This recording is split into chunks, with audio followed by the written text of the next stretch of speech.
On the podcast today, we are going to speak about measuring infinity with our finite minds and making truth claims based on those finite minds from our own first-person experiences, which is not only a problem in science, but also a problem in philosophy and spirituality. And so we'll go really deep into this topic today, and it will be very revealing for a lot of people, because a lot of people who, especially who are associated with certain philosophies, spiritual philosophies, that make truth claims, essentially, are they really true? So that's what we'll explore today. And kind of like, especially from the spiritual perspective, what we would be speaking about is the Sat, right? Like the absolute truth, so Brahman or Tao, and what do we really mean by that? And so, like, we're trying to understand this infinitude of nothingness, right? Like this infinitude of nothingness, but we have all of these different perspectives. And so, is there an absolute truth, or are there only relative truths from our subjective viewpoints, right? And so, before we dive into that, we want to mention that we're not talking about any sort of form of postmodernism here. So we're not postulating that only women, of course, only women bear children, and we're not saying anything like that about the material world, like certain absolute truths about the material world. So we're not diving into some sort of postmodernist dialogue, because that's not what we're doing. We're looking at it from a spiritual perspective, and so. And this kind of spawned, actually, when we were on retreat, it kind of spawned from a conversation that you and I were having, first of all, about purpose. And you were talking to me about purpose and, this idea that how people say that you should have purpose and this and that. So they make an absolute truth claim about purpose itself, right? Like, so you ought to have purpose and this and that. And as you know, especially from the Taoist perspective, especially from Zhuangzi's point of view, like, you're supposed to align, sort of, not supposed to, you see, I'm not making a truth claim here, but there's no problem with falling in alignment with aimlessness without having purpose, right? So we make all these claims, right? We make all these massive, like, wide-ranging, broad claims that this is what you ought to do, you should have purpose in your life, God is like this, and so forth and so on. And this was more accentuated by and what we sort of dived into when we were on retreat, when you and I were just in private conversation, was a conversation that was had between Sam Harris and Rupert Spira, where they were talking about, the nature of consciousness, the nature of the universe, and in this conversation, there are certain points in this conversation where I think Sam comes off a little bit better. Maybe, he is a highly intelligent man, there's no doubt about that. But there was one particular part of the conversation, and don't get me wrong, I like both gentlemen, but there was one particular part of the conversation where Sam makes a point that, so Rupert has been explaining that everything is consciousness, you know what I mean? Like, and when we talk about consciousness here, we're not talking just about the mind, we're talking about the actual nature or fabric of reality. And like the Shiva consciousness, if we look at it from Shaivism, and so there's this absolute consciousness, which we would call Brahman, or this ultimate reality is consciousness itself. And Sam's query was that, okay, a lot of these things are a first-person experience, right? So they're experienced from humans that experience this.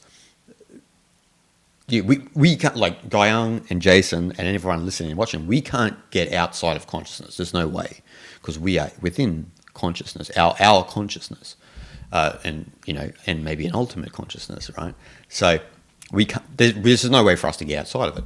But Sam's point is that, but when we look at the stars and that, like, the stars are doing their things, and the sun's doing its thing, and so forth.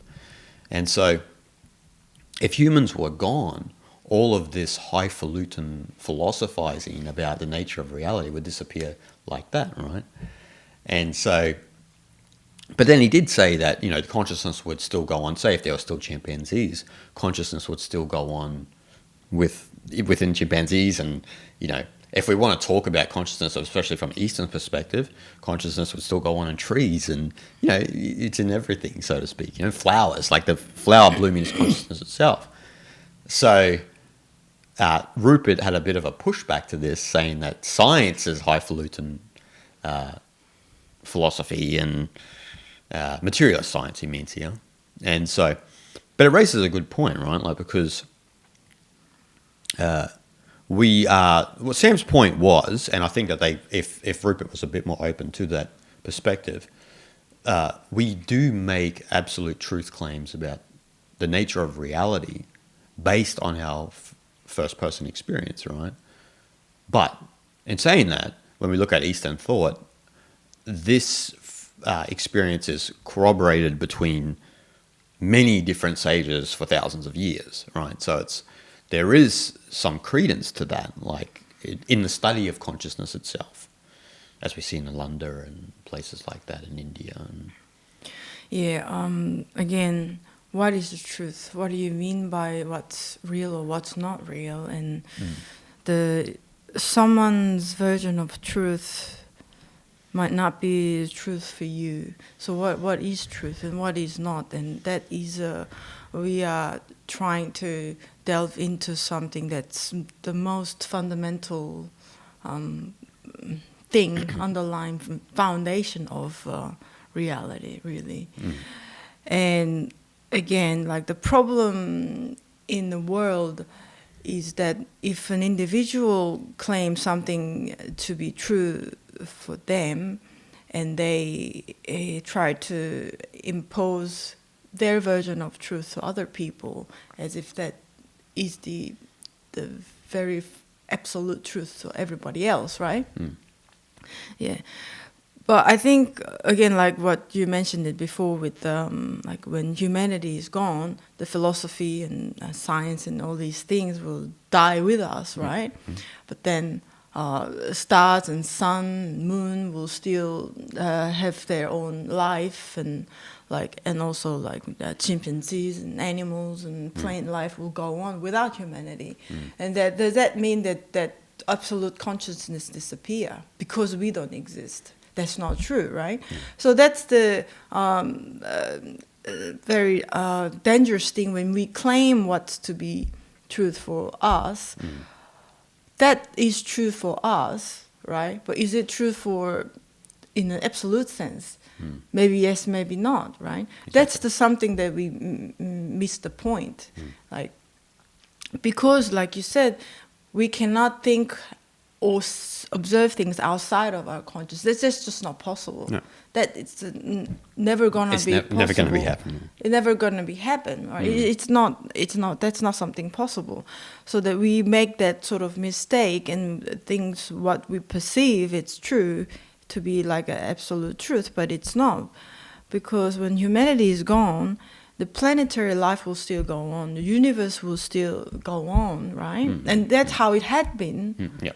And that's how it is, and that's how it will be. That itself, that's truth. So that when we are gone, things will still go on. So that can we claim anything to be the absolute truth? That's something we should be very cautious about.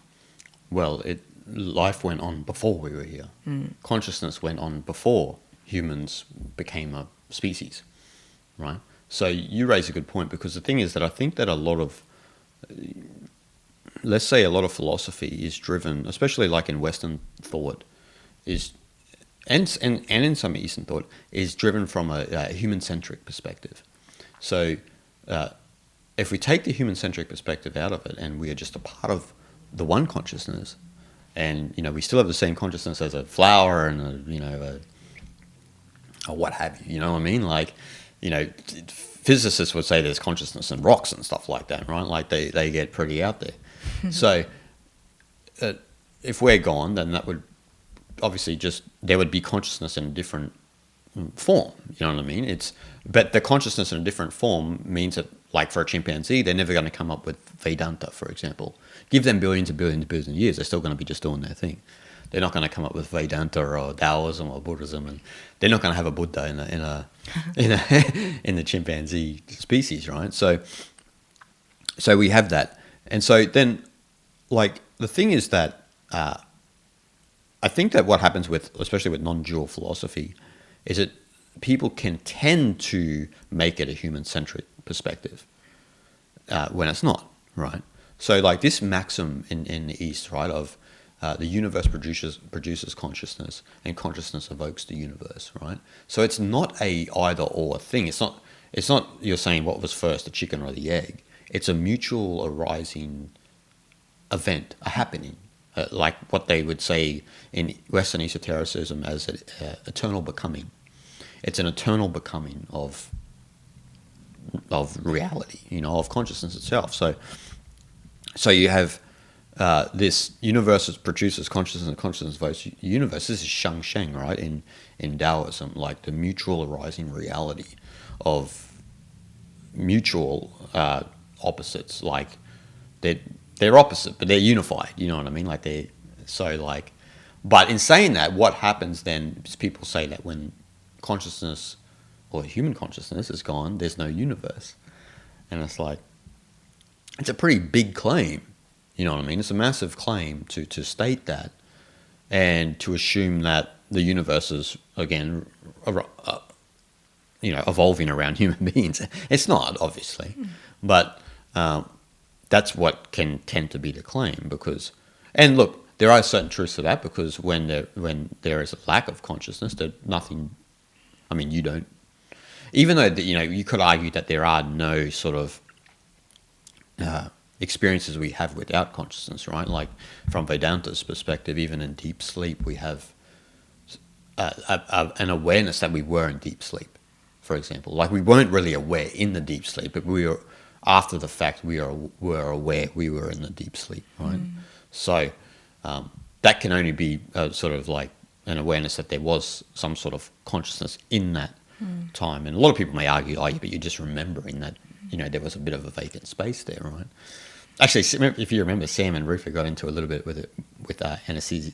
And Rupert made the claim that he was conscious through the whole thing. And okay, we don't want to say anything negative, but if you've had anesthesia before, it's not like there is. We can say that there is a vacant, like there's a blip, right? Like I've had an operation before, and it's interesting experience. Like 1 minute you're awake, 1 minute you're not. Next minute you're just like gone, like completely blacked out, right? Yeah, for sure. And when you're awake, when you come back from the sleep, then again, interesting thing is that you know that you are out, right? Yeah. Like you know that you were blank for that however period of time. But if someone to ask you, do you remember what that was happening? Were you aware that? Were you aware in that very moment that you were asleep? Like then, like yeah, exactly. I mean, everyone's experience is probably different, but in general, like if you're aware, we all know the answer to that. You weren't. Yeah. Like with my operation, I always remember that they put this like sort of white liquid into me, and I remember as they were doing it, I was waking up, like you know what I mean. Like it's just like there was just like a delete of like I don't know how long it took to operate on my knee, but it was like a time of like 8 hours, let's say, like just like just gone, like, and then I'm groggy as hell when I'm waking up, and it's like wow, like I thought I was just going under, you know what I mean? Like, and you're a bit so you were like half in, half out, couldn't really tell, disoriented, like yeah. But obviously that means, and that time I was obviously not fully aware.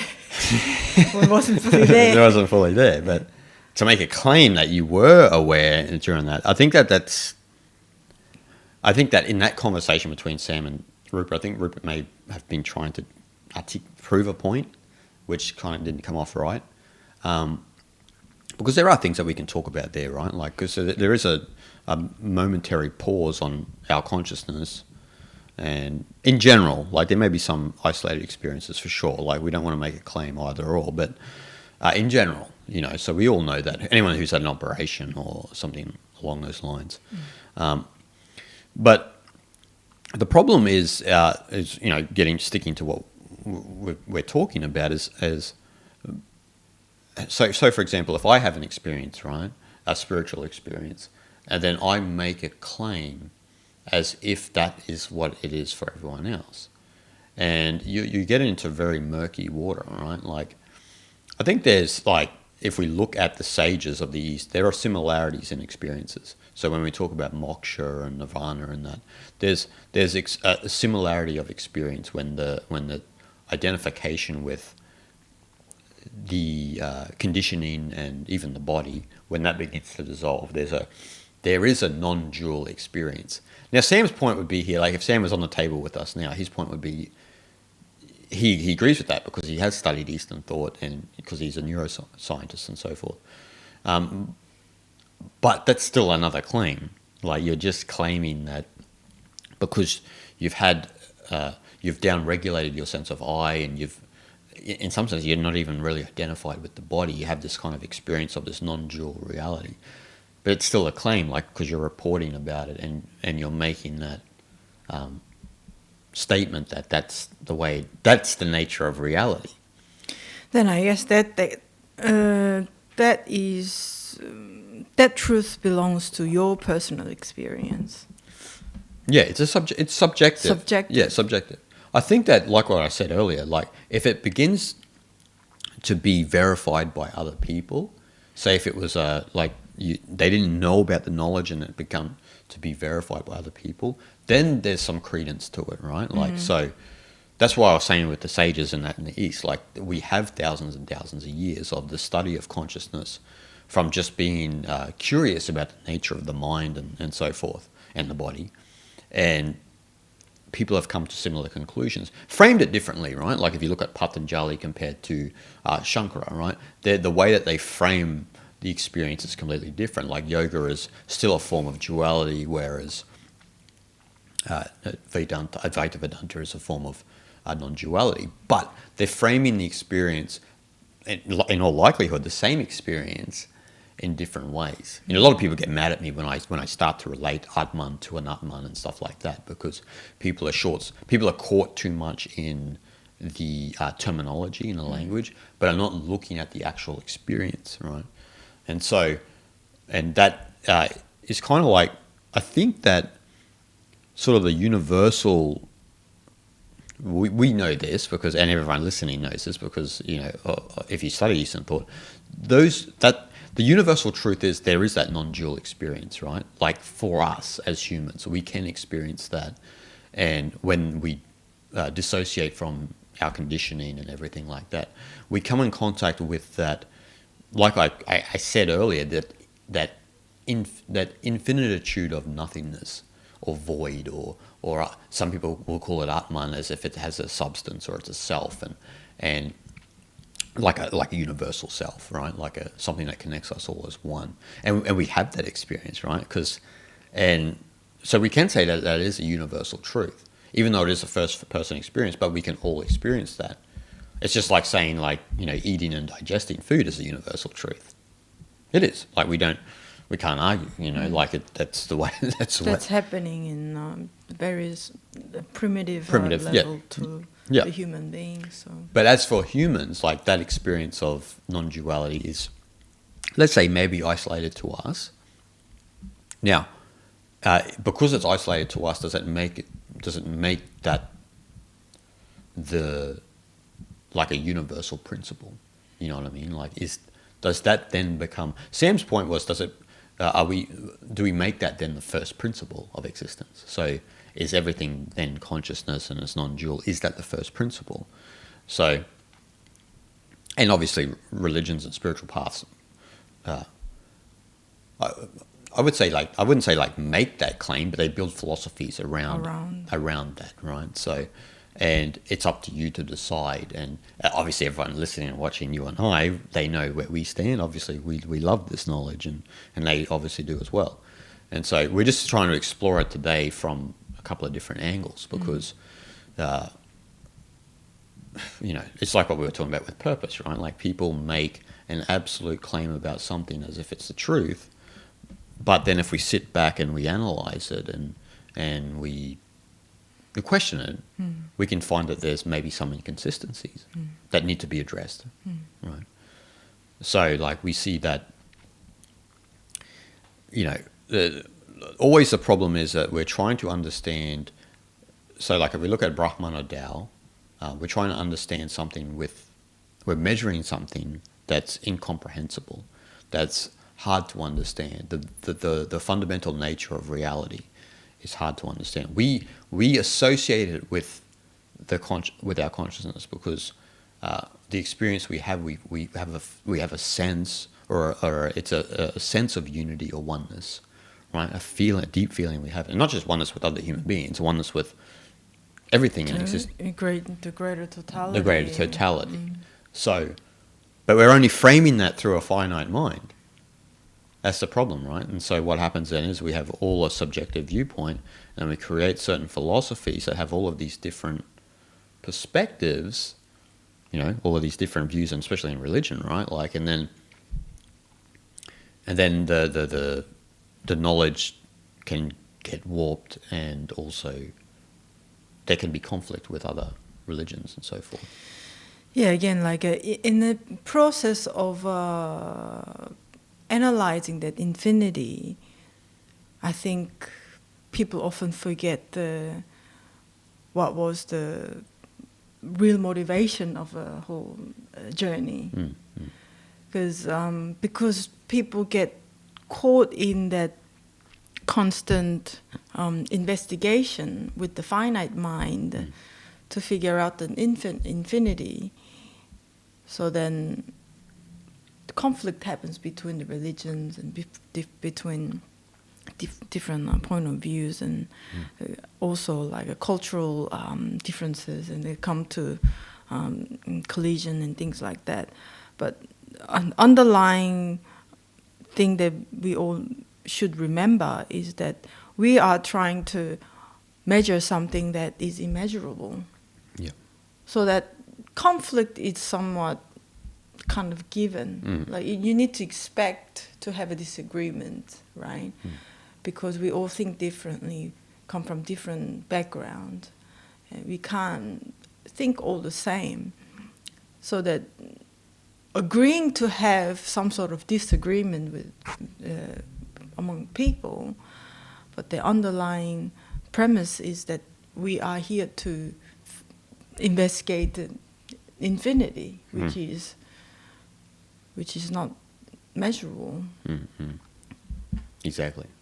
So from that view, then, like, when we have like a subjective view of infinity, it's almost like, in some sense, we're speaking about just a relative truth for ourselves, but not the truth, right? Like, not the absolute truth, like, because the absolute truth itself is infinity itself. It's the idea that there are different views, and there is this ultimate reality of existence, this infinitude of nothingness, of undifferentiated Atman, and you have that reality. But then when we have the subjective viewpoints of this, and we frame it in our certain way, this becomes then a relative truth. Like, so we can turn that into God as a being, right, lording it over us, even though that we know that that's not the case. But then you have different ways of framing it, like, and you could even look at Vedanta and Taoism or Buddhism and say that they frame it in their own ways as well, right? Like, because you have Brahman, you have Tao, you have Dhammakaya, you have these different ways of explaining that, which is a way of framing it. Obviously, they are better ways to frame it than probably the Abrahamic religions, because they're not talking about some sort of lord who's like a governor. It doesn't work that way. But so you have that. So it's like people then begin to fight over their subjective viewpoints, their subjective truth. And so I think that especially the points of spiritual practice is to try and get rid of that subjective viewpoint, and go deeper into it, into the inquiry, and also to get beyond also language in a sense, because I think language and wordplay gets people on the spiritual path, and also philosophers, and even scientists, I would say, gets them caught and stuck in conceptual frameworks. So the thing is that, as we know, the absolute truth is not sort of bound to a conceptual framework. Conceptual frameworks are only necessary for finite minds to understand deeper concepts, right? So for humans to understand deeper things. Brahman just sitting there chilling. They need to, no concept can define it, because again, it's infinite. It's not, doesn't have form. It's formless. It's we need conceptual frameworks as humans to try and make sense of that. And we have some very good ones, like I would say Vedanta and Taoism, Buddhism and all these ones. They're good conceptual frameworks to understand that. Problem is when we get tied to that subjective viewpoint. Like I said, when I often mention about Anatman, people get so mad because they're tied to the conceptual framework. They're not listening carefully to what I'm saying and understanding that I'm talking about the actual experience of the non-dual perspective that we can experience at the core of our being. I think there are two different models of thinking, which is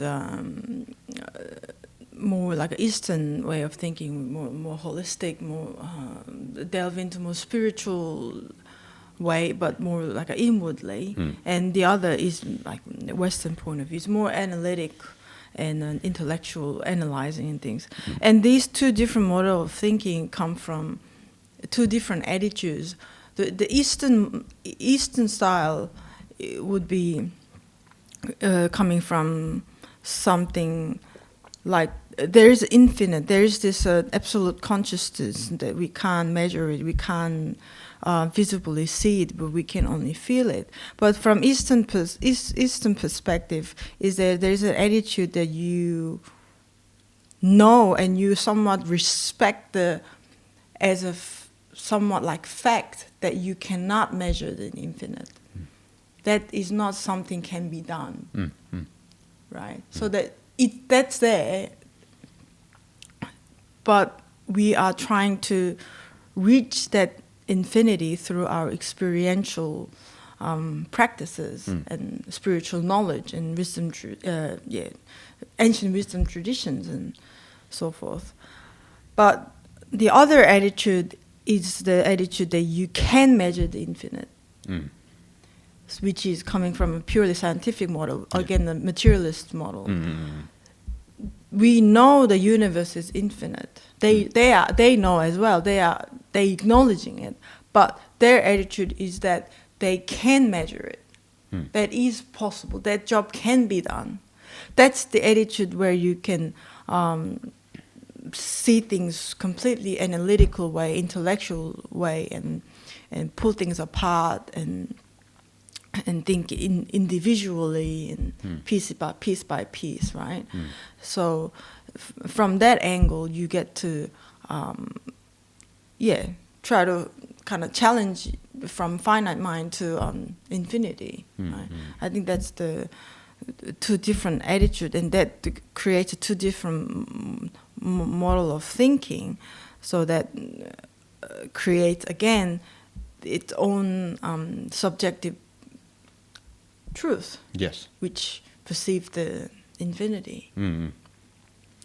Well, that's like built into the framework of, especially of Hinduism, right? You have Maya, so you have the illusion of reality is an illusion because you're measuring reality. Maya comes from the root marta, which means to measure, and so built into their framework is the understanding that if you're measuring the reality, you already don't understand the reality. It's like in the Upanishad, those who know the Brahman don't know the Brahman, those who don't know the Brahman know the Brahman. There's something is there in the unknowing of the reality. Or as Zhuangzi would say, like, there can't be any sort of logical conclusion of reality. Once you have a logical conclusion, you already don't have a conclusion, so sort of along those lines. But science doesn't operate from that perspective, because science is a method, and a good method, of inquiring about things that can discover things. But if you that can help life, and everything we have here is because of science, right? Like microphones and so forth and so on. But to apply that discipline onto the nature of reality and the nature of infinity and nothingness itself is a very difficult thing, because first of all, if you look at the idea of infinity, it can't be measured. That's why it's infinite. It's immeasurable.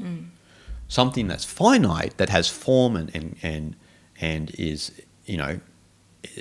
is easily observed, can be measured simply, right? Like you can be measured, I can be measured, and the way we think and all of this, it all can be measured, right? Because it's finite. It has a time period. Infinity doesn't have a time period. It's forever and will be the way that it is. And so, in understanding that and understanding the nature of that is a pretty, to think that you could ever think that a human being could ever understand that is a pretty big a pretty big claim, right? And the East, they start from a perspective of, you need to humble yourself to the fact that you'll never know. That's why it's a mystery. It's an eternal mystery. You will never understand it. You need to humble yourself to it, and apply yourself to the workings of it, right? So when we talk about aligning to the Tao or allowing Shiva's will to be your will, we're talking about aligning with the workings of it, not in trying to fight the workings of it or trying to come to an analytical conclusion of what that thing is, because it's impossible. Yeah, it's an attempt to find out the bottom of it. Right? Yeah. But again, that is to show also in science. That's why science itself is always evolving as well. Yeah, of course, yeah. Right? Yeah. That, the claim that's been made, let's say 100 years ago, it's been put upside down and reinvestigated again, and then been got disproved, and that's why science itself is always evolving, so that again, whether that's a scientific claim or spiritual claim, there is no such thing as absolute right or wrong or absolute truth. I don't think, because it happens within the human mind, and human mind always tend to investigate new things and discover new things and find the new theories and prove that to be true or not, and this and that, so that things are always to change. Definitely, yeah. Yeah, another thing is that I think when we think of what's true and what's not, is that there is, again, when humanity is gone, planetary system and everything will just go on without humanity. And there is that, whatever you want to call it, absolute consciousness, or the real reality, ultimate reality, yes. And then there is the human life. As far as humanity goes on, there's a human life and there's a human mind. And yes, we are part of nature, and we are nature. We came from nature, so that we all possess a piece of that consciousness, ultimate reality, the absolute consciousness. But there is also the witness of it too, within each one of us, the observer of that consciousness. And again, in Vedanta or ancient Eastern wisdom traditions, that when observer becomes one with the consciousness, then it's the way to the moksha. So that there is that acknowledgement of that observer, so that we should not confuse with what truth which had been perceived by the observer. I think there has to be that sort of kind of distinction. We observe, let's say, this is truth and that's truth, but that's purely observer's point of view. Whereas there is that absolute consciousness which keeps going on with you or without you. Yeah, of course, yeah. Right? That's something that we have to keep in mind, that what we think as truth could be purely coming from the witness's point of view, which can always change. That is not the ultimate truth. Yeah, and that witness that changes, that level of witness changes with the rising of whatever mental activity or whatever stimuli someone is experiencing, right? But I guess the Eastern claim would be that there's pure awareness, right?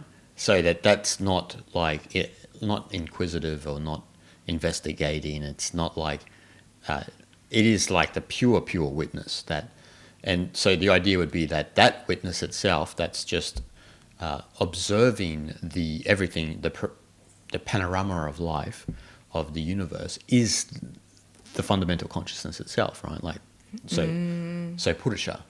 Yeah, again, that pure awareness. Pure awareness. That unpolluted awareness. It's pure awareness that can reflect what's been reflected exactly as it is. As it is, yeah. And that is that consciousness. Yes. That, as you know, that's the Eastern view, like in some traditions, right? Like, for example, yoga, Vedanta, Sankhya. So you have that. Now, again, like if Sam was here, he would say, but that's still a first-person experience, because that's actually an experience of non-duality, right? Because you're experiencing reality not through essentially your mind. Now, what we mean by, we have to clarify what we mean by mind here. Mind meaning the contents of the mind and our conditioning and the way that we see through rose-colored glasses, right? Pure awareness, or Purusha, is, or let's say Atman too, the undifferentiated consciousness. That witnessing perspective is not perceiving reality through the contents of the mind. It's at the root of the mind, but it's not the mind itself. It's not the identification of, or the personality of Guy Young and your upbringing and so forth and so on. And so, yeah, like I just wanted to clarify that, because you were mentioning the witness, and so like the thing is that from what you were speaking about, the observer on that level, we observe a certain reality and we come to the conclusion of that this is the way it is, and so forth. But then we have the deeper. Yeah, that's right. Yeah. You know. Yeah. So just to clarify that for people. But again, in saying that, like it's, you know, as if, you know, if Sam was here, he'd say it's still another claim. You know. So then it, you know, like I think one of the problems, especially with English, to be honest with you, is the word consciousness itself. Because, you know, like, for example, like, if we talk about Brahman or Tao or even Dhammakaya, we're talking sort of about an ultimate reality. You know, we're not. Look, consciousness can be used in that context, right? Like, 'cause especially if we look at Shaivism, we can use, you know, just the idea of Shiva consciousness, like everything is consciousness, and quantum physics would agree. Yeah, man, everything's consciousness. And rocks are consciousness, and you know, consciousness itself is energy, right? Is this energy that the manifest world is essentially is built on the building blocks of atoms and subatomic particles. So you like, it's to say that it's not. It's difficult because, like, you're just splitting hairs, right? Like, but I think that consciousness, we can use consciousness, but you have to understand a few things when you speak about consciousness. People think when you speak consciousness, you're talking about the mind. That's one of the psychologies. Yeah. So that's one of the first problems we have with that word. It becomes problematic in English because.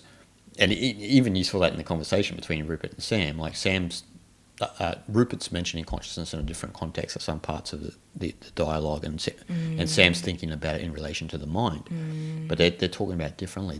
It has to be really thoroughly explained and your position has to be explained thoroughly. When you speak of unconsciousness, in what context? And what context, yeah. Are you talking about Shiva consciousness, or are you talking about consciousness just in the sense of our human mind? Like, what are you talking about? Are you talking about consciousness in the sense of, like, how quantum physicists talk about it?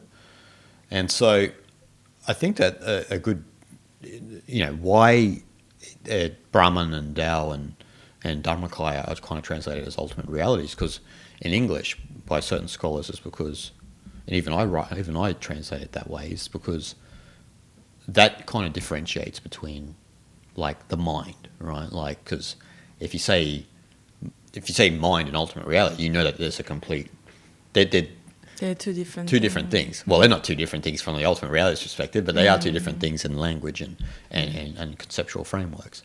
So, but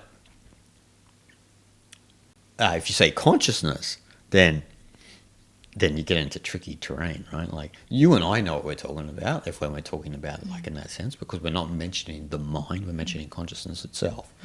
So, and essentially when we talk about consciousness from its very base foundation, we're talking about presence and awareness, which is unpolluted. So not from the mind's perspective. You're talking just about presence and awareness.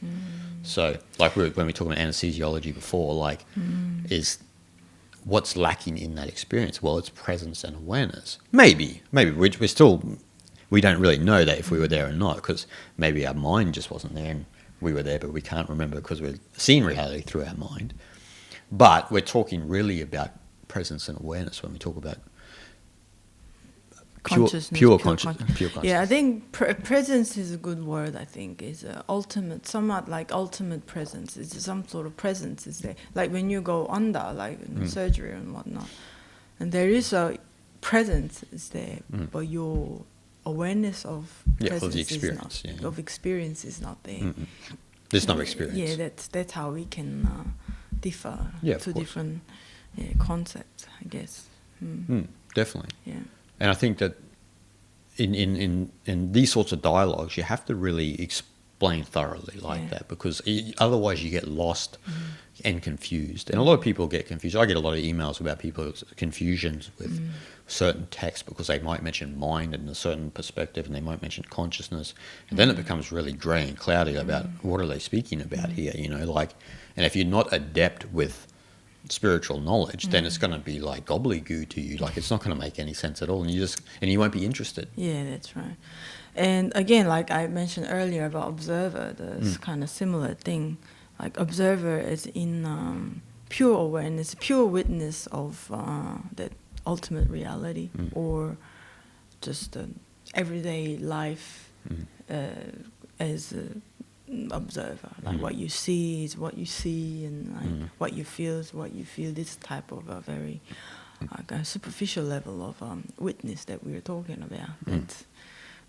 Again, whoever talks about consciousness and mind and the ultimate truth and whatnot, they only speak from their own subjective mind. That is why sometimes you kind of forget to clarify what kind of consciousness that you were talking about, right? Yeah, but we need to be cautious. And again, depends on who you are in conversation with as well. I think. Yeah, obviously. Yeah, if the individual or a few people are not well educated in certain knowledge, that you will maybe need to clarify what kind of consciousness that you're talking about. Yeah, exactly. Like, it's from the Eastern perspective, I think that we know this because we feel it ourselves, but our intuitive sense feels something in that when we listen to great masters or sages and their experience of reality, there's somewhat through their presence, through the way that they speak, and through the peace that they exude, there's a certain, I would say, undeniable truth about that you experience. And I think that that's where we start to make, that's where a lot of Eastern philosophical tradition started from that perspective, right? And so what came to mind just then, as you were talking, was when Shivadas was alive, and he was on the Ganga, and if you remember the video, and he was asked about, like, you know, because he's been from Italy, he's been living in Varanasi since, I don't know, 74 or whenever, you know. I mean, he's passed on last year, but he's, you know, what do you experience every morning when you're with the sun and, you know, have your bath and, you know, sing Om Namah Shivaya? It's like he said, like it's an overwhelming feeling of oneness, of unity, like I'm the sun. And I mean, he's not waxing lyrical here. It's an actual, like, felt experience. So I know that other people would say, yeah, but that's still another truth claim and this and that. But there's something about that that's undeniable, that I believe, that when you're with these masters and they're speaking from their experience, okay, you can say it's a first-person experience for sure. But again, like I said, it's been verified by thousands of other yogis and sadhus and sages for, you know, who knows how long. That's right? why it's still here. That's why it's still here, right? Like there's something about it that's undeniable. And so, and I think that what happens is that because Eastern philosophy is built on holism, that when you see these sages and that have these experiences of this sense of unity that they have, the dissolution of the I and the complete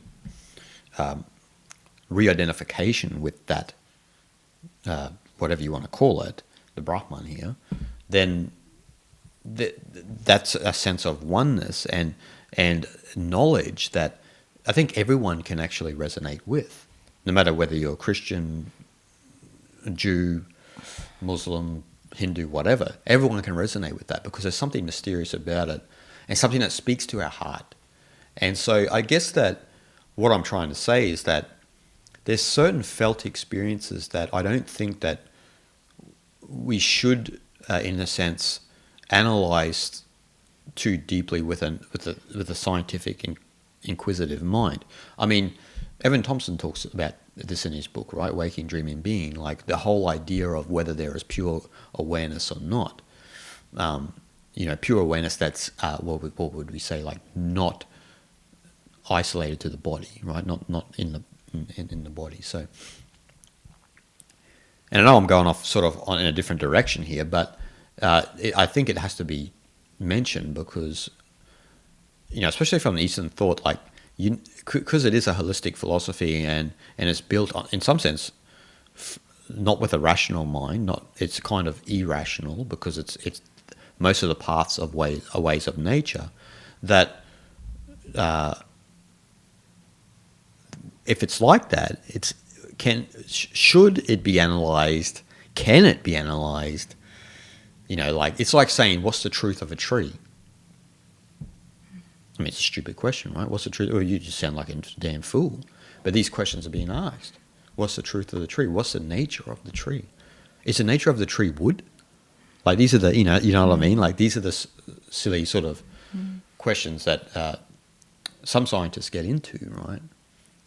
Yeah, in the Evan Thompson's book, I remember some quite large portion of book he was explaining that scientific experiment on meditating individuals, monks, or just anyone volunteered to participate the study, showing that how the wavelength of the mind shows up in the screen and things like that. And yeah, I mean, they did find some significant facts and figures and what's shown in the machine and scientifically, numbers and things like that. But as you get into more of reading that kind of material, it feels like you're kind of dog chasing your own tail type of thing. Yeah. Like, that is why, like you said, that Evan Thompson himself kind of came into this conclusion that experiential knowledge, experiential truth has to be accepted as it is. that is subjective truth, but that's something that's been getting passed down to generation for thousands of years or more. So that we should, he himself as an intellectual thinks that we should agree to accept it for as some important, relevant truth to a certain degree, instead of we trying to figure it out with all kind of, science and scientific knowledge, and put it all sorts of, machines around our brain and to find out what that is. At the end of the day, scientists, philosophers, or psychologists, all these experts try to discover and measure the consciousness, but the consciousness itself was never found in our brain. And that itself is a kind of a deep mystery that, like, how dare we try to define what it is, Exactly.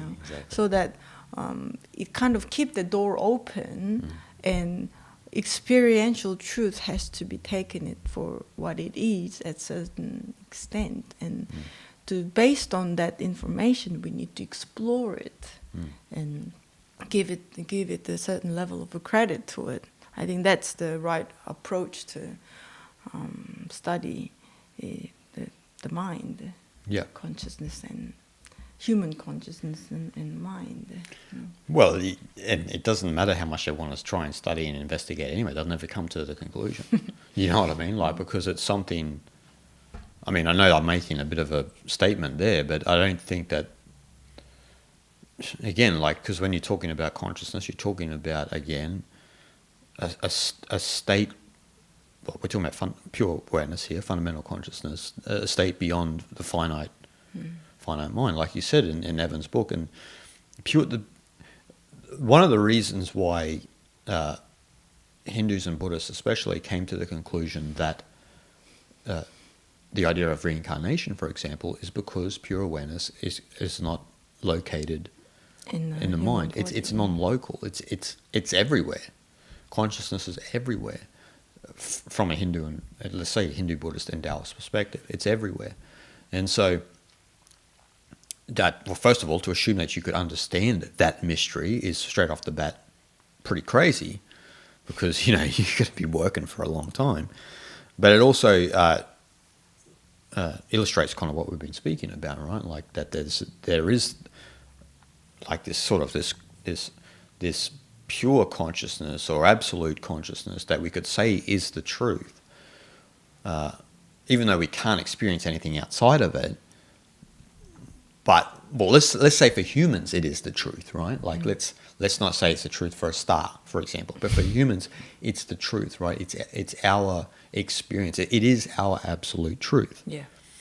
And so, and one of the problems, and I think we've discussed this probably in a really early podcast, is that, and Evan, he had a bit of resistance with this as well when he was writing the book and researching, is that we've fallen into this trap in the modern world where science has become a dogma itself.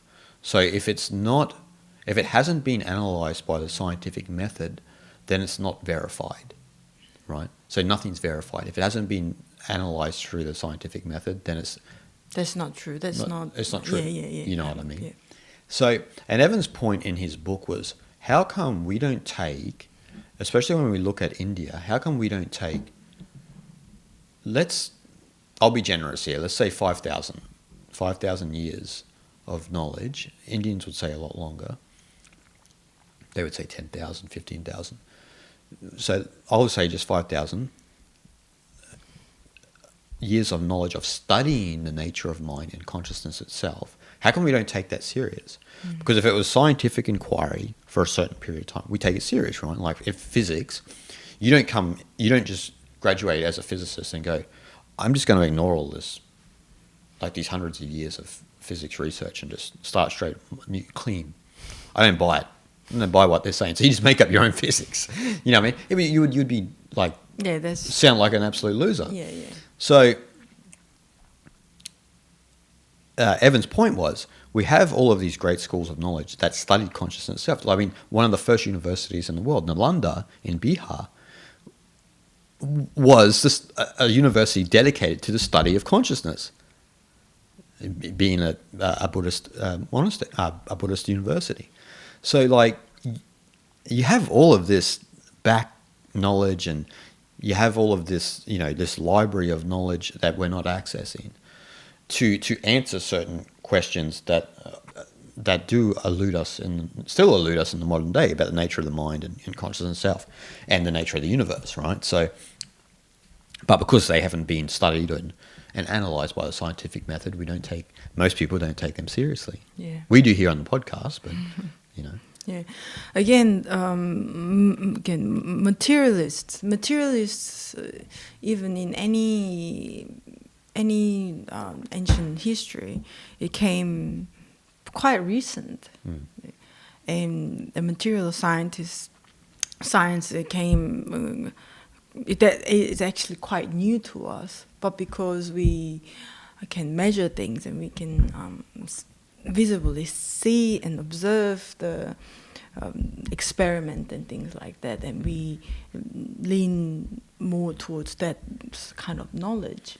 But again, as you mentioned, once you don't accept any other field of knowledge that claim to be truth or whatnot, if you don't take that on board, then it itself becomes dogma, and it becomes almost like a religion. Yep. And we see this a lot nowadays, that like whatever they get to see on the news or social media platform and whatnot, or when people refer to some individual they look up to, some celebrity or whoever it might be, take whatever they say is a absolute truth, and they don't want to listen to someone else. And that is a religious act. That's dogmatic, and that's just very one-sided perspective. Yeah. And science had already become like that, I think, because how many people became atheists quite recent time, right? And how many people have this disbelief in absolute consciousness or Eastern religion, philosophy, spirituality, and whatnot? They almost kind of ridicule these great knowledge that is quite religious, and that's what people are blind to it. Like their way of thinking and their behavior itself is very religious, and a religion based on material science. Sure, we were talking about this yesterday, that comes back to the Eastern idea of the consciousness, that everything we experience is within our mind, within our individual perspective, and that is all experiential. So that whatever you perceive it to be truth is subjective truth, but it can't be truth to other people, right? And so that's the kind of mistake that we come to. Yeah, I think like what the point that you to accentuate what you were saying, and this is where actually Sam and Rupert agreed in their conversation, actually, and what Evan articulates is that it's difficult for science to speak about what we are talking about consciousness itself, about the non-dual experience, and about that sort of sense of kind of that deep sense of oneness we have when we go deep within ourselves. And why I say that is because, and this is where, like I said, where they agreed in conversation, is that scientists are measuring it from an observer's perspective, but it's not an experiential perspective. So if you want to go into the laboratory of your mind, where do you have to go? You know what I mean? You have to start meditating. You have to go deeper in your experience. And I don't just mean meditate once. I mean dedicate your life to it and try and understand what a lot of the spiritual practitioners have understood for thousands of years. then you can sort of analyze and come to conclusions as a scientist from your personal experience. Now, again, if that's the nature of, if you're going to claim that that's the nature of reality, that's up to you. That's your prerogative. But I think that if you're going to study that, you can't study it as just an observer. You have to be engaged in it, as they are engaged in investigating things, like the nature of, like, whatever. Yeah, Outside, they need to be engaged in that as well, because that's the only way you can engage in it. You have to engage inside, not outside. You can't look at it from an outsider's perspective and say, I don't know, like, I can measure their brain waves and stuff like that, like what I did with a lot of Tibetan monks. But you yourself don't know the experience. Yes. You're measuring it from an outside perspective, but you don't know the experience. So isn't the best course of action to dive into it yourself? Yeah, to include yourself in that study. Yeah. You should be the lab rat. Yeah, yes. And that's the biggest mistakes in these atheist people, I believe. They already made a conclusion from just the outside perspective instead of getting some sort of conclusion from going in and explore it as well, then come up with something. Yeah. And another thing I wanted to add was that maybe a little bit different from what we're talking about, but like in the material science perspective, they believe purely what's visible and what's been proven, right? And at certain extent, we were talking about this, from discovering what's outside and from development of science and evolution of science, we do find the new things that we never knew about. For example, science, let's say internet, technology, the smartphone, little things like that.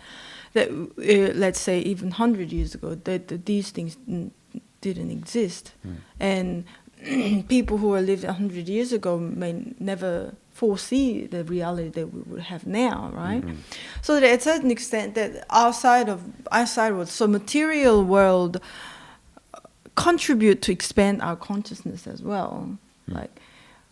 But again, we have this ability to investigate and be aware and acknowledge things, and that is to go out to the material world, which gives opportunity to find out and discover new things, and which it comes back to our consciousness that allows our mind to expand. So there is that awareness has to come to place as well, that there is that outside world which allow us to expand our mind as well, right? It's not entirely going within. No. In that sense. No. That's why we are searching for knowledge outside our mind, right? We do read books to see other people's landscape of thoughts, and that you bring that into yourself, and that allows you to expand your mind, so that there is the outside world, the material world, that functions to expand our mind as well. Of course, yeah. Well, that's why the non-dual perspective is that there is no outside or inside. I mean, you can speak about it in language, but it's like it's a unified reality where one bleeds into the other. You understand what I mean? So they both seep into each other, and it's just one entire reality.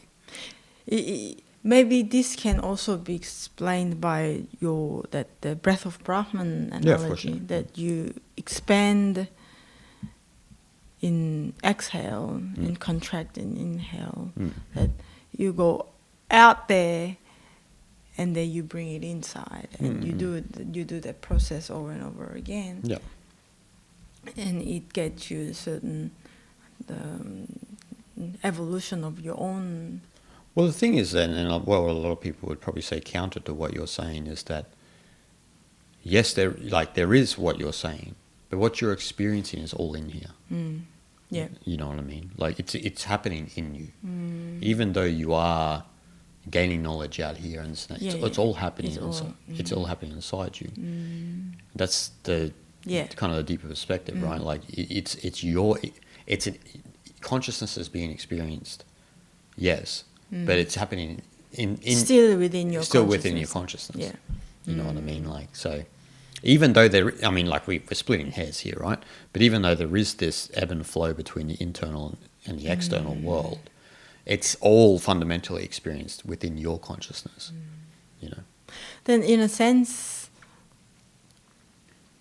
again, and maybe it is that consciousness itself is the ultimate reality. Well, that's the conclusion that the East came to, right? Like, some of them probably wouldn't use the word consciousness, like I said before, but because it's it can be this or it can be that. Well, in the Eastern thought, as you know, they are much more thoughtful about dissecting what consciousness is as opposed to the mind and things like that, right? Like, because you have to. I mean, because if you don't, then people think that their consciousness is the activity of their mind, the conditioning they have, their name, their beliefs, and everything like that. And that's all like surface material, bubbles of the mind. It's not the deep waters. So, but what you said is right. It's just it's how you have to understand it. Do you know what I mean? Like, because you are experiencing it, and you're experiencing it within your consciousness. Like now, you are looking at me, and I'm talking gibberish to you right now, but you are experiencing me in your consciousness, right? You're not experiencing me outside of your consciousness, even though there are these physical parameters. You know what I mean? Like and this again is a deeper inquiry that I think a lot of scientists don't think about, because again, when you start to talk like this to maybe a materialist scientist, they start to think you're a little bit nutty. You know what I mean? Because, but it's complete sense, right? Like only physicists will talk like how you and I are talking right now, because they understand that everything that they are experiencing is still within their consciousness. Even the measurements they do are happening through their consciousness. Their observations are happening in their consciousness. So it's difficult to then explain. And this was, Sam did say that in the conversation. You can't experience anything outside of it. Yeah. So, and like you beautifully said, that would allude to then that's the ultimate reality. Yeah.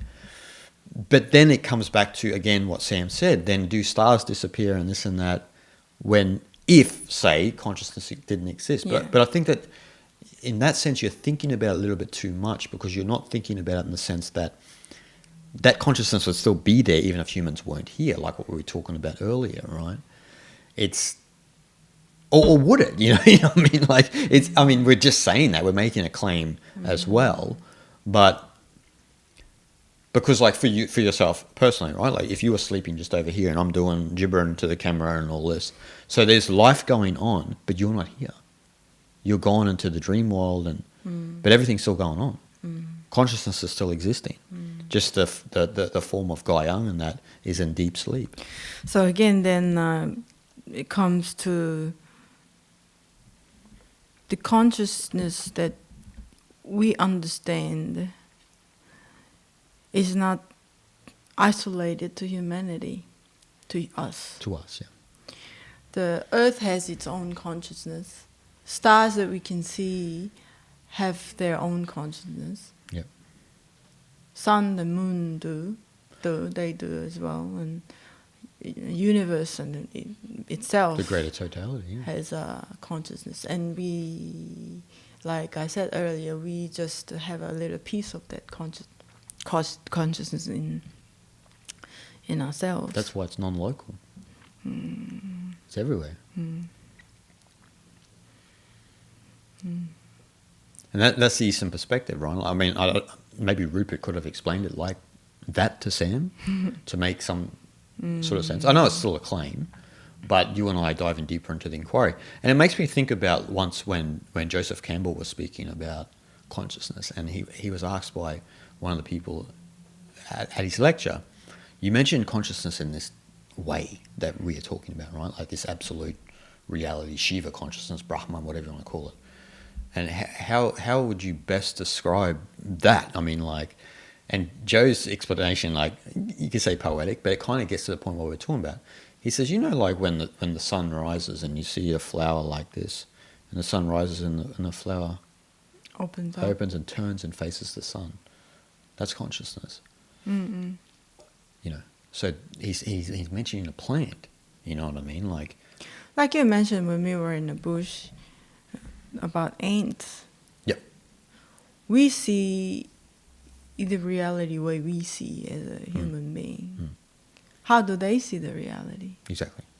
They themselves have a certain level of consciousness too. No doubt about it.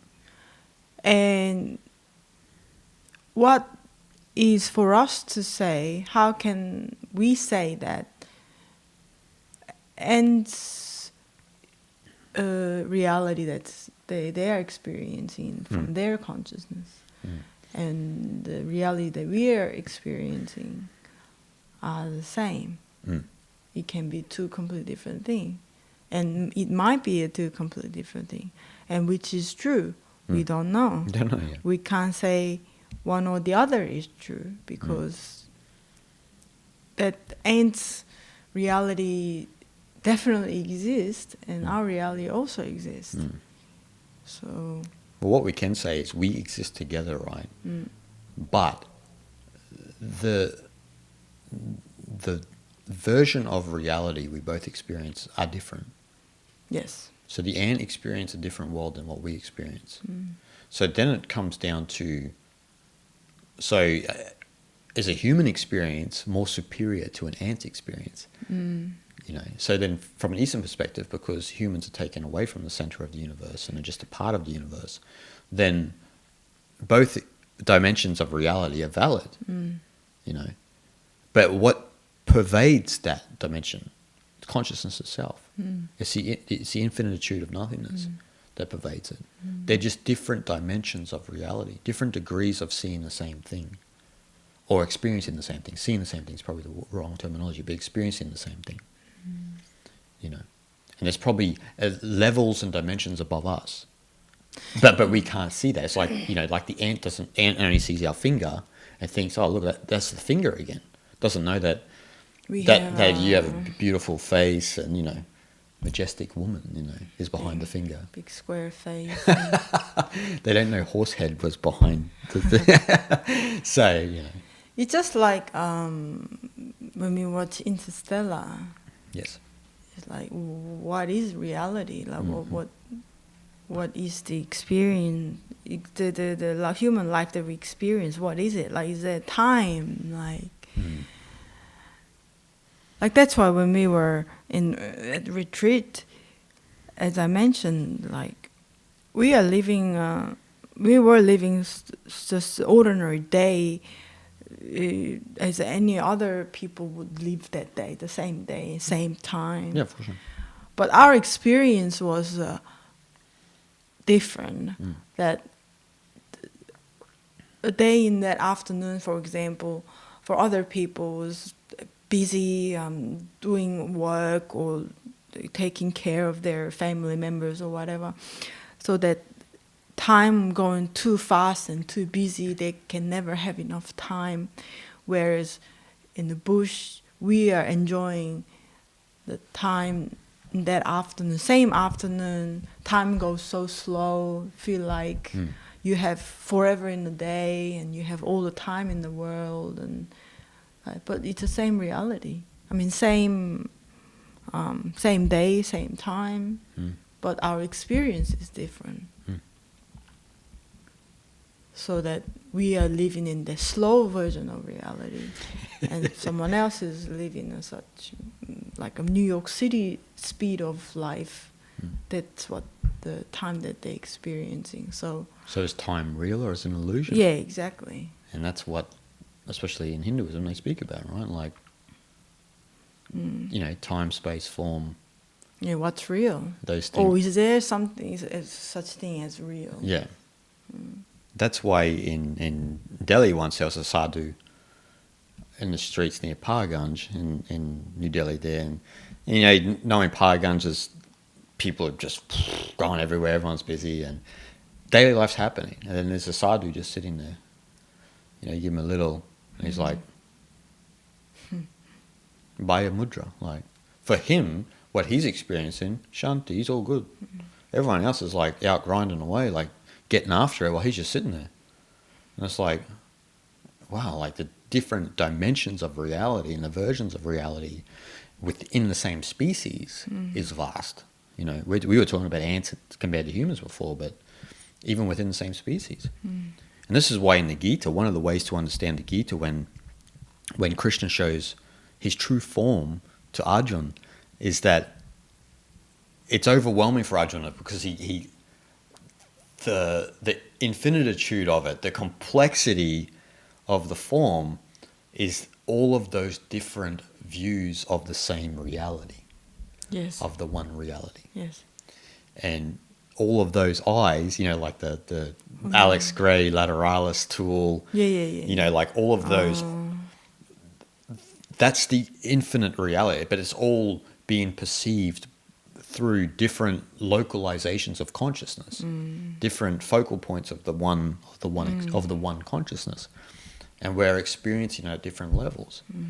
And Ant is too. And Ant's seeing a version of that reality. Humans are seeing a version of that reality. Sure, maybe we can sit around and philosophize and have podcasts and that about it, and I'm pretty sure ants don't. But it's an experience. Now, are the experiences the same? Of course not. Like that's what you've been explaining. Even within humans, it's not the same. For you and I in the bush, time is slow, and there's nothing for us to do. But then you go into town, and time is busy for people, and time is it eludes people because they're so busy. You know, and so you have this infinite complexity, and we're all experiencing that. Sort of, and that's what we would say is the absolute reality, is that absolute consciousness or one consciousness that we're all experiencing. A dog's experiencing it, as you said. The earth has its own experience of it. We don't really know what that is like because that's much above being a human. A star has its own version. A sun has its own version. Now, I'm not saying that they're actual like experiencing it how we experience, but they are a consciousness itself. Look at a plant. A plant is alive. Yeah. Now, what would that experience be like? We don't know. We don't know. And again, like I wanted to reconnect with what you mentioned the beginning at the conversation, that purpose. That, like, yeah, this is the feeling I had when we were at retreat, that when you're in nature, you don't have to put a lot of effort to be like this. You just follow the rhythm of nature naturally. Like, you sleep because you're tired and outside is dark, right? And you naturally fell asleep. There is no like a car noise or city noise. It's just all nature all around you, so that you naturally fall into sleep and you get a good sleep in the morning. You get up because you were awake, right? And when you get to repeat this kind of life in nature, I think you kind of come to realization that you are up because you're not sleeping. There is no like a reason behind it. There is no like a real purpose to it. Yeah. And then you go out, go for a walk in the bush and whatnot. And that's, again, like, lifetime of universe is infinite. And to measure our life in that infinite time, we're not even a dot, right? So that in that perspective, to look for the purpose of our being is kind of absurd. We don't actually have purpose. No. Even again, like purpose of nature, purpose of trees. There is no purpose. It just exists. It's just doing what trees do. Yes. And as a human being, we exist because we were given birth, basically. That's why we're here. And did we choose to be in a particular household, in a particular part of the earth, and then what? No, we don't choose this. We're given that, and that's why we exist and we live. And so the purpose itself is actually like not very suitable way to put it. It's just more so the existence itself. The meaning of existence, reason to exist. That itself is to experience what we get to experience as this species. I think that is the real meaning of our existence. So that however we want to experience our life becomes your meaning of existence. Yeah. So that everyone is different, so that we choose to live a different reality, so that we get to experience a different version of reality at the same time. And all this, that itself is the real meaning of existence. Yeah. Well, it's not like, the thing is that I think what happens is because Western thought has sort of overrun the world, and it's an individualistic perspective and a rational perspective, is that there must be reason for things. Right. And that's the problem, straight there. So when you have to have a reason for something, then there has to be sort of an absolute claim about things. So humans must have purpose. And instantly when you ask why, there's no real answer to it. Because there is no purpose or no need for purpose, actually. You know, purpose in a sense, in a very superficial sense, usually only arises from passion. That if you're passionate about something, then that gives you some sort of purpose. You know what I mean? Like you for music, for example. But does that mean purpose itself is absolute? No, of course not. You can just throw the violin away and it's all good. Life goes on. You know what I mean? Like it doesn't matter. Yeah. Purpose, the word itself implies like a linear form of getting somewhere, isn't it? Yeah. Like you have some sort of a goal to achieve or somewhere that you need to get to. So you're trying to find a purpose for that. Like, and again, you're trying to manufacture reasons for things. And see, it comes back to science as well, and everything we've been talking about in this podcast is that there must be a reason for this, or must be a reason for that. And like what I think it was Campbell said, like, what's the purpose of a tree? There's no purpose at all. So what are we talking about here? If a tree doesn't have purpose, why would humans need purpose? Or why would humans have purpose? It's again, you're making up reasons for things and trying to make, again, truth claims about the human experience that are not necessarily true. You know, like I said, superficially we can say that there's some sort of purpose, but only results from passion. But ultimately, is there a purpose, or do we need to have purpose? And of course not. This is why Zhuangzi mentioned aimlessness. Like when you have a certain sense of aimlessness in your life, you kind of align with the way nature is. Nature doesn't have a purpose itself. Nature does what it does. Humans are often in this schizophrenic state where we're not just doing what we do, being humans. You know, we're often trying to make sense of everything to accord to our subjective truth, our subjective view of the world. So I must have purpose. There must be some sort of purpose in life. Get rid of that sort of idea.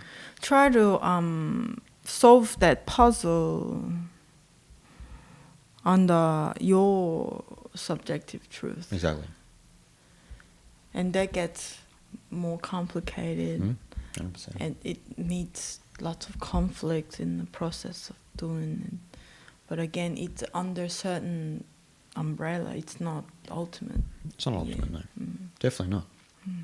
And that was one of the key points of this conversation, is making an ultimate claim about something that is not necessarily true, right?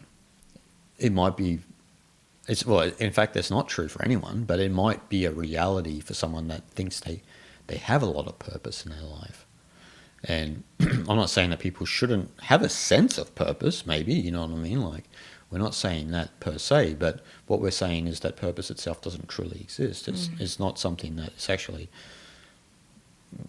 necessary. Well, not necessary for the human experience. Necessary for the human experience. Make sure you eat and sleep and take your vitamins and so forth. But purpose, I mean, often people who are striving to have purpose and think they have purposeness and that are sometimes the people that suffer with mental health issues. That's what I was gonna say, is something like that. Like, once you think you have purpose in your life, you get a bit stiffened up a little bit. You get a little bit more serious and uptight because you want to fit into that purpose and you want to live up to certain level of expectation and things like that. Whereas if you don't have, if you like get rid of that sort of concept in your mind, then things get a lot easier. Like, things become much more clear, and you can kind of get your little bit of a playfulness back into your life, right? Like, Yeah, of course, yeah. things aren't that serious anymore. They're not. They're truly not. They're truly not. And that's why, again, Taoism is about playfulness. And so if you're aimless, you're playful. You're not taking life too serious. You understand, you are a part of nature, and you're not central. You're not a central tenet of nature. You're just a part, and you're just living. Yeah. You're doing your best. I think initially when people hear that our being has no purpose, you don't have purpose. If people hear that, they'd be like a little bit threatened, a little bit feel a bit insecure, right? Of course, yeah. But after breaking your insecurity, breaking your sense of identity, then you come to a realization that it's like things are not that serious anymore. No, of course not. It's like when you and I, when we've lived in rural India, like the people living in those places, purpose is not a concept for them, because again, purpose is a Western sort of ideal, and so if you said to them about purpose, they wouldn't understand it, because what they do is they wake up, they till the field, they eat lunch, they till the field again, then they eat dinner and they go to bed.